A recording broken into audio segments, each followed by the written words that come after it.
Welcome back. You're here, so am I. We are in a little culvert, a pretty big culvert.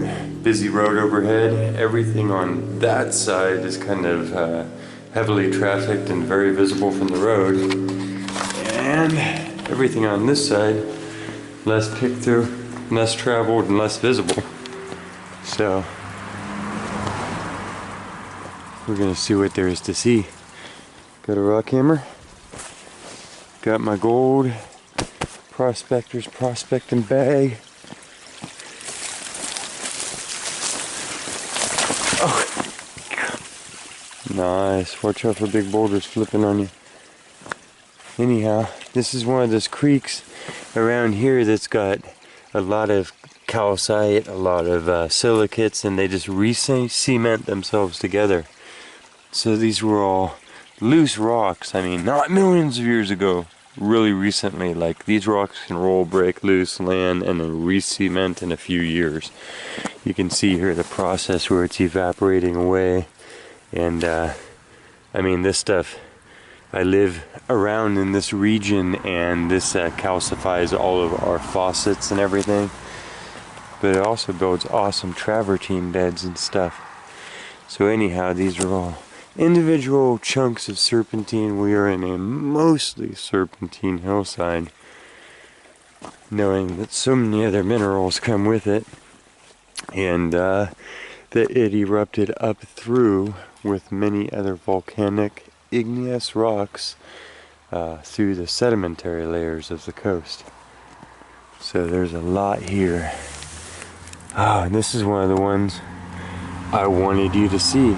This stone I only found in this creek so far.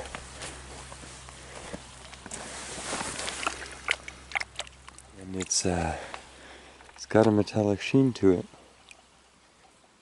All the way through it, you see the fine, yeah, you see that metallic stuff, and it comes in layers. So it's like a mica schist, probably. See, it's all bent and curved, but with like a red metallic mica to it, or some other flaky, shiny mineral. Okay, we have a whole creek bed we can tuck down here.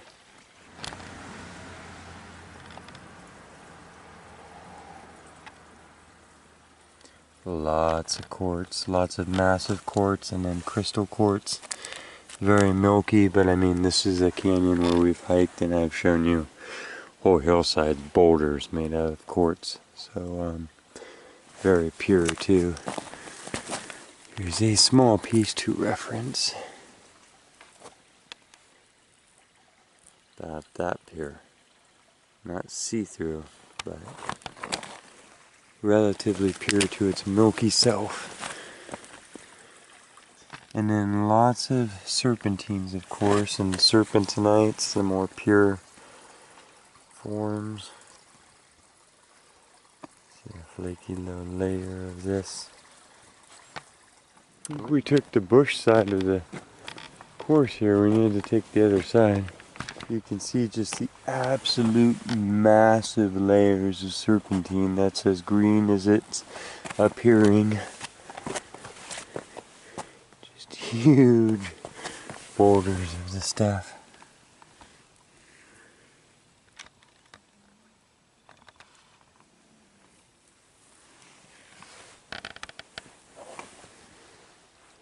These are all just big blocks of it. And then in that, so many other minerals occur, it turns out. We need to be keeping our eyes out for, well, like here. Look at how this stuff has those bigger flakes of a mica or something in it. It can also be pyrite sometimes, so we need to keep our eyes out for that. And watch your eyes when we're breaking rocks. Yeah, it's looking like it's just those thin, see them right there. Those thin little layers of almost a cat's eye over here. But then here's a bigger piece. I just don't see any actual square crystals.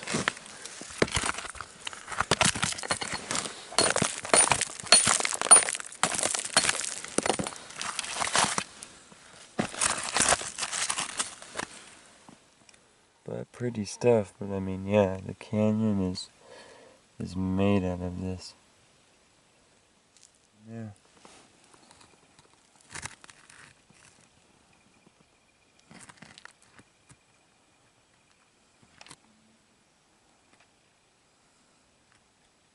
So I kind of rock hopped across the water.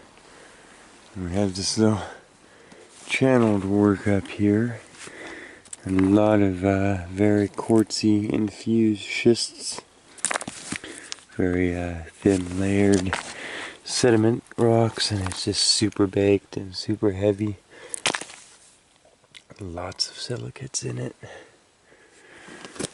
And just looking at all the different greens. All the different shades.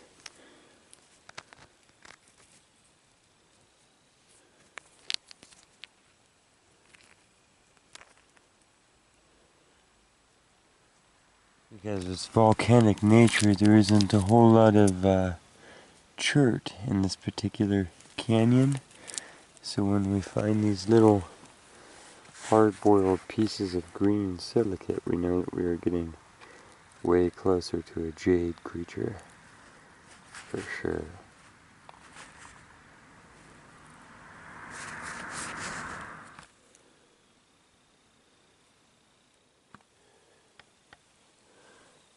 So yeah, this is very pretty, but just very thin sheet.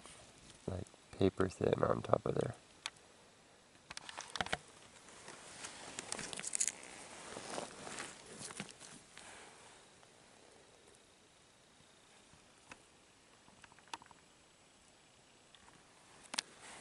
Lots of that, lots of that. There is a very striated stone here that I don't know what it is that I've seen before that I wanted to show you. Hoping to find that. It's very distinct. It's a little layered piece.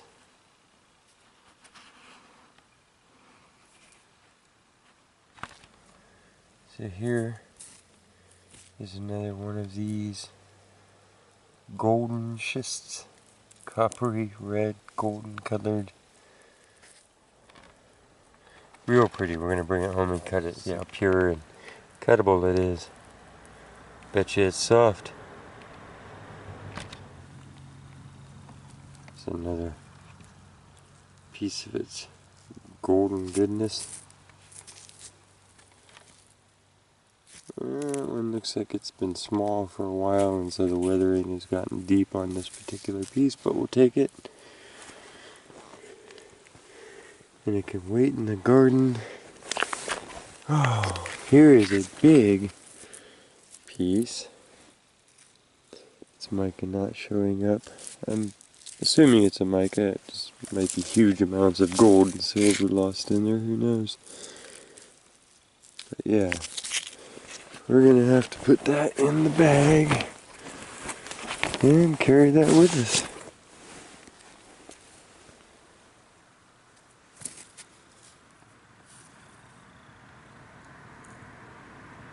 Profile of the creek.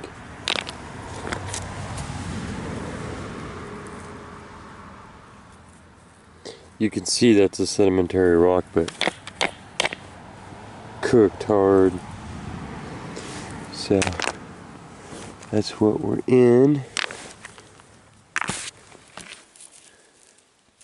This is a piece of another sedimentary rock that's here, but its color comes out really cool. You can find pieces of this where the layers got really affected differently by minerals, and so they have a lot of contrast to each other. And again, it's a a type of nice and hard cooked schisty creature, so should be solid enough to cut and polish a little bit. And look at it. All of these have some sparkle and dazzle to them, don't they?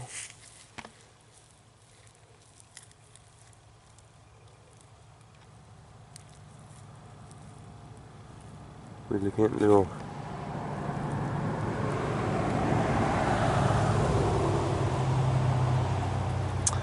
I can't tell even with the zoom here. Those are probably little garnets.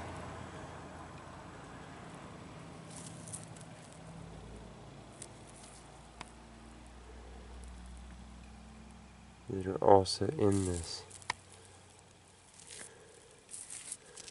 Let's take that one home too.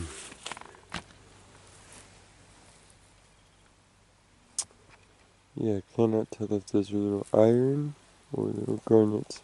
It could be both. Yeah, so interesting little creek deposits for what it is. It's got some big mines from way early back that aren't really marked as far as what they were getting out of here. You see green manganese or some sort of iron. Something is my guess affecting the quartz here. Yeah, just high minerals. Look at this. So I appreciate any help with the ID on any of this, any of the technical names. You know, I know we're in the coastal range of California. These are sedimentary stones. They've been heated and changed and pressurized. And I can guess that the shiny flat things in it are mica, but you open up the books and there's 1,000 more options, and sometimes way more specific names given. So I always appreciate the help, and beyond me and my channel, everyone who watches the video and reads the comments then can have the correct information. So you're helping me be a better teacher overall. Swirlies. Here's a little nut. Oh no, it's quartz. It looks so clear.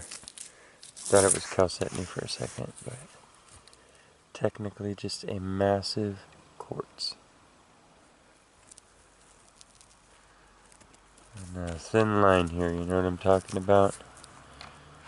And these have all this green and black intrusions and inclusions. And iron staining and everything else, so they might be cool to polish up.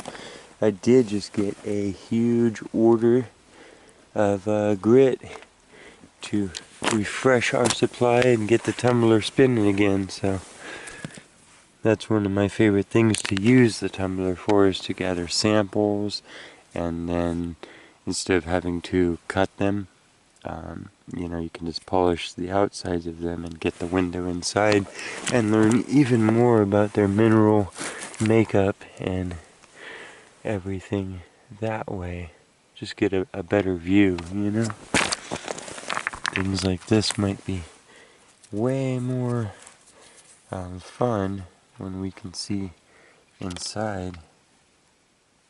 Let's see what that looks like all sharpened up. So we'll bring some of those.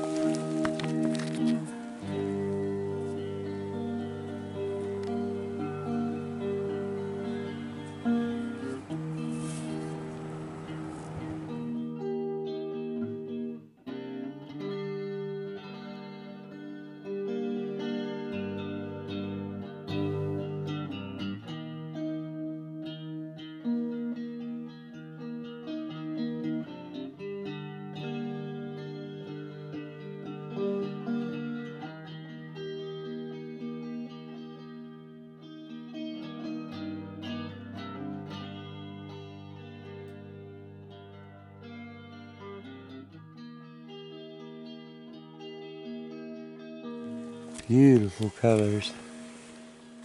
How they mix together here. Beautiful colors.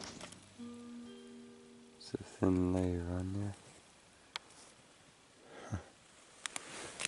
Are you charcoal? Yeah. Sparkly land.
nodule of serpentinite there. Let's smack it and see how pure it is.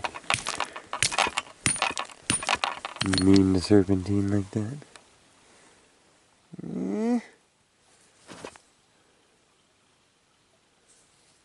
It's okay. Yeah, it's a pretty pure chunk there.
Let's go inside and wash these out. I think this is a good selection of rocks for us to look through and look at because it brings into play the three types of rocks that they get categorized into. And remember, I'm just a rookie. I'm learning with all of you. I'm self-taught. So these are just my best guesses. I have 6 or 7 books in my lap, and I'm looking at all the different rocks that we've brought home, and I'm trying to learn also. But what I'm noticing is that we're dealing with a bunch of metamorphic rocks. These are rocks that have been changed from one to another. So it's a cool chance to look at the three types, because we have in this coastal range that I'm living in, that we are getting these rocks from, we have sediments that were built up offshore and then lifted high up onto land where they are now and folded up to form mountains by one continent colliding into the other in an action of subduction. And then the material on top hasn't gone completely underneath and slid under the other continent. It's been stacked on the edge of the continent, little pieces of it as it was going along, and that's what formed a lot of our mountain ranges. And then because of that action, because of one continent sliding under the other, it melts when it gets down into the Earth's crust, the actual continent diving down, and then bubbles up. And those bubblings up create volcanoes above where they breach the surface. So those are all of the igneous rocks, all of the volcanic rocks.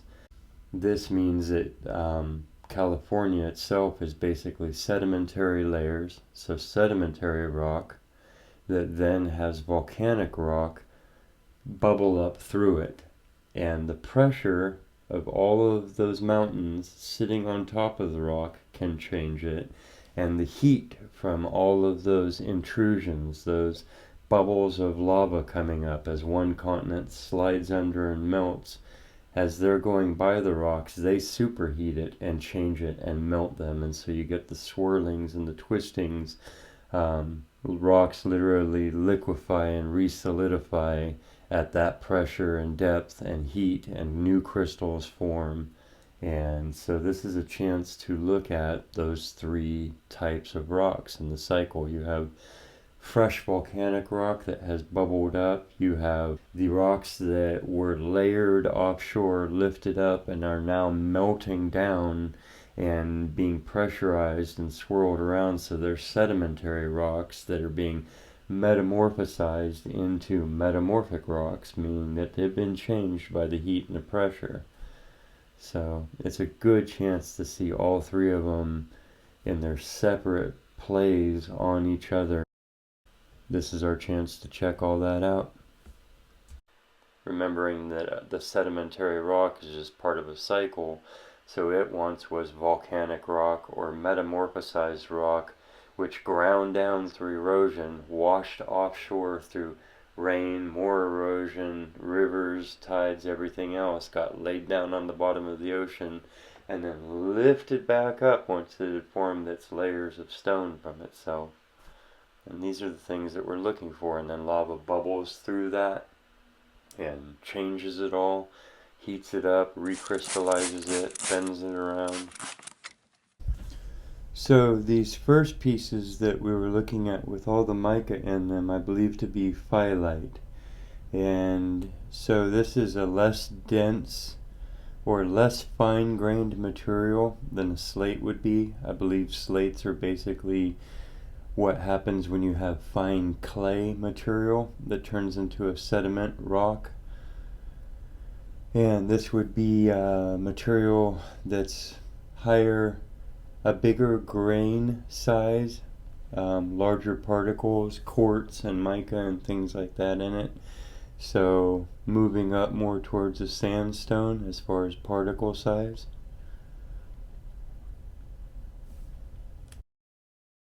So once again, these are a sedimentary rock.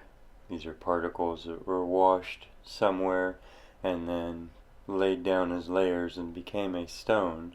Another descriptive word you could use for these is foliated, which is basically another word for thin layers or laminations. And so the swirlings and layerings that you're seeing in these particular stones are more due to low scale pressure folding the mica and other particles into the alignment that we see now. So basically, instead of being clean, ordinary, flat layers of sediment laid down, the reason why these are all swirly is because they've had pressure act upon them, and that has made the particles align like that and given it the slight bending back and forth, which can be called folding. When you're looking at the different shades of this, you can kind of picture the shimmering of mica on some ancient shoreline now turned to stone. Now in with this whole mix, we found different variations of the whole thing. So you can see in this next piece there are larger swirls to it. So it's definitely a gneiss, because of its swirlings, but it's not as granitized, if that's the correct word, as I would want it to be to classify it as that. So I'm still looking more in the schist family, which made me on this particular piece think of marble. Now, marble can be used for a bunch of different things that aren't what I would consider traditional marble. What I'm thinking of as marble is when limestone is exposed to high temperatures and then recrystallizes. And so limestone is a sedimentary rock that we do get around here for sure. You get anywhere where you have ocean sediment. It's another one of those that's built out of the bodies, the broken apart bodies of thousands and millions of microorganisms, and they settle down to the ocean floor, and that's what becomes limestone. Then that's acted upon by high heat, either from being subducted or from having intrusions of lava bubble up close enough to it to act upon it. And so I'm thinking some sort of silicate rich or calcium rich sediment is what you're seeing here in the bigger bands, mixed along with, again, some sort of muscovite, mica mix going on here that is creating the shimmer that you see, the sheen, the metallic look there. It's definitely a metamorphosized creature. Another thing to remember about rocks in general is the study of them is fairly new. Plate tectonics is fairly new, like within 90 years of today is when it was ratified and, accepted. A lot of rocks have debates still going on multiple sides on how they are created and formed. So just keep that in mind as you're reading through. You'll see that yourself, the discrepancies in different authors, different books, different schools of thought of academia. These stones that we're looking at that are green are called serpentine, and it's another example of that. In my older books that I read, they have different versions of how it came into existence. I subscribe more to the more current theory, and it seems the most believable when I think it out in my mind, and it's still an incredible story in itself because serpentine plays such a fantastic role. It actually forms, I guess, out where the new earth is being created in the faults where it's being extruded from the actual center of the earth out in the center of the oceans, and the pressure of the deep ocean pushing the water down into that crevice while the magma is coming out is where serpentine as a creature starts its journey, and then it travels on the conveyor belt all the way across the ocean floor and then does the deep dive with the rest of the layers, all the sedimentary layers and everything else that have built up by that point, and is subducted. And it's special because when everything is subducting, when one continental plate is going underneath the other and it reaches that critical depth where it's hot enough to start melting, the new current theory is that the serpentine itself, because it has that high water content that was trapped in it when it was created out in the middle of the ocean, it actually evaporates, it superheats. How steam is actually hotter than water, so same sort of concept, but like on a massive scale, super down deep, and that action, that heat that it lets off, that superheat is actually what contributes, it's one of the main contributors, they're thinking, to the actual superheating of the rocks around it, which create the magma bubbles, which rise up and form all our volcanic chains that we see around the circle of fire and anywhere where you have plate tectonics and subduction. So its role that it is literally the catalyst, the mechanism that allows the rock around it to superheat. And then itself, the serpentine that does not actually melt into the magma of the earth and then bubble up with the rest of it, goes on its own journey, which is really remarkable. They say that it starts to wiggle up. It's so smooth, and it's got its silicate content, its water content. It starts to actually slide and wiggle as a mass. So not molten lava, not magma erupting up molten, but actual pieces of it. So serpentine, some of it wiggles up from way down deep, and that's what we see, it emerging on the surface from erosion in places like that. And it's literally a stone that has wiggle to the surface, and they say that the smooth, polished green layers that we're looking at is from that pressure and pushing together like a huge rock tumbler as it wiggles its way up to the surface. It's one of the few things that does that. If you could picture shaking a cup full of different size aggregates and stones, and some of them wiggling to the surface, it's one of the things that's done that and polished itself on the way up. So just a remarkable stone all the way around.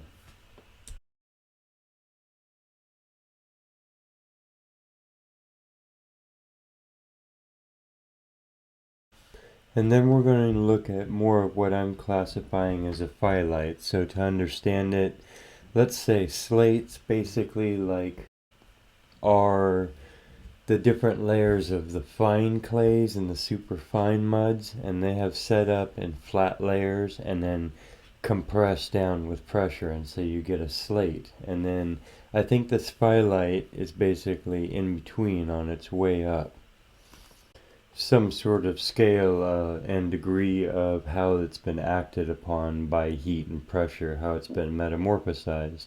So this has been slightly folded and slightly bent around, but it's basically just a super rich mixture of mica in a type of layered sedimentary rock. And then you get into the schist, which is a group of rocks in my mind that means basically twisted and bent around fine sediment layers. So you take those clays and those sandstones and you heat them and you recrystallize them, and they get bent back and forth and liquefied, and that is what I've come to think of as a schist.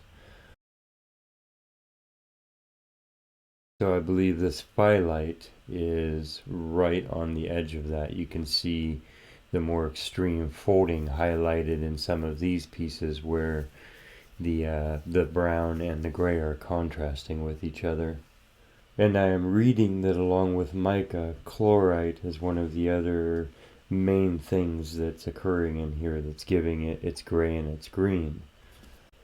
And, not that I knew it before I read it, but these clusters of garnets that we see occurring in this are called porphyroblasts, and I might be butchering the pronunciation of that, you'll have to excuse me. They are the garnets that you see set into its into its wavy layers, which seems to indicate that this would be more on the moderate instead of low. This is being listed as being acted upon by heat and pressure, low to moderate range, which I think basically means that the garnets don't occur until a certain depth and certain pressure. So it's an indicator that some of this changing occurred deeper than the pieces that do not have the garnet in it, and it can only occur at that depth. And then this is the actual stone that I wanted to go down into the creek and look for, that I brought you there for, and I think I've identified its name as myelinite. There's basically two different parts to it. It's a foliated rock again, so a layered rock that was originally a sedimentary rock, but seems like basically there's a rock flower and then another type of rock, and one has crystallized after it was metamorphosized, after it was acted upon by the heat and the pressure. And so that made the contrast between the two layers, the rock flower and the crystallized layers. And it can be different minerals that have this occurring in there, but there's the contrast, and then it's kind of given away by its extreme streaking, the amount and degree to which these swirls that you see, the banding bends back and forth. And they say that that is specifically because it forms when there are large-scale thrust faults that develop. So the rocks that are nearest to these thrust faults suffer the greatest shearing stress, the greatest sideways motion. That's usually what shearing is. If you can think of a bolt or something snapping off from being hit sideways, so it's a shearing, a breaking sideways. And so they suffer the most extreme degree of that, and it shows up in this. But I think it's beautiful. It's this one, small rock, so it's been acted upon, weathered upon. It's got some cracks, but I find larger brick-sized pieces of this. And I think if we can catch the swirling and stuff just right in it, it could be a beautiful stone. It's probably a 3 or a 4 because it is sedimentary rock, but then crystallized, so a little bit harder than that. So you're going to see me looking for that more often and trying to work with that. And this was a little tour of what I drive by on my daily commute for 10 or 11 years. If you just wander down your local culvert and look at the details, not necessarily hunting gemstones and stuff, but questing the story of geology written out in the rocks, and that's really fun. That's one of the main reasons for me for going out and looking at all these different things, trying to look them up, answer questions about that. The cutting of these specimens basically is just to look inside so that we can all see beyond their rough and weathered surfaces, which is something we should all do for each other whenever we can.